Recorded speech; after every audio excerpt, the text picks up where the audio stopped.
ఈ పిల్లలంతా తమ ఊరిలో ఉన్న చెరువులో దూకి ఈత కొడుతూ హ్యాపీగా ఉంటారు. వీళ్ళలో సుభాష్ అనే పిల్లాడికి నీళ్ళంటే చాలా భయమై ఉంటుంది.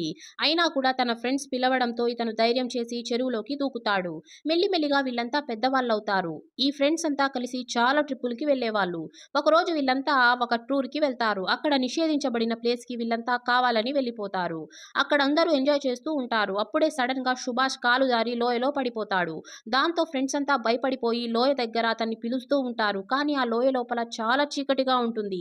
కెమెరా ఫ్లాష్ వేసి చూస్తే కూడా లోపలంతా చీకటే ఉంటుంది. అప్పుడే సడన్ గా చాలా గబ్బిలాలు లోయ నుంచి బయటికి రావడంతో ఈ ఫ్రెండ్స్ అందరూ భయపడిపోతారు. అప్పుడే ఒక రాయి కింద పడుతుంది. ఆ రాయి లోయలో పడే సౌండ్ ని బట్టి ఆ లోయ చాలా లోతుగా ఉందని వీళ్ళకి అర్థమవుతుంది. వీళ్ళల్లో వెనకే నిలబడి ఉన్న ఒక అతను చాలా భయపడిపోయి సుభాష్ ఇంకెప్పుడు తిరిగి రాడు అని చెప్పి పదే పదే చెప్తూ ఉంటాడు. తన ఫ్రెండ్ కోసం ఇతను లోయలోకి దూకడానికి వెళ్ళిపోతాడు. కానీ మిగిలిన ఫ్రెండ్స్ అందరూ ఇతన్ని ఆపేస్తారు. వీళ్ళ సౌండ్ విన్న ఒక టూరిస్ట్ గైడ్ అక్కడికి వచ్చేస్తాడు.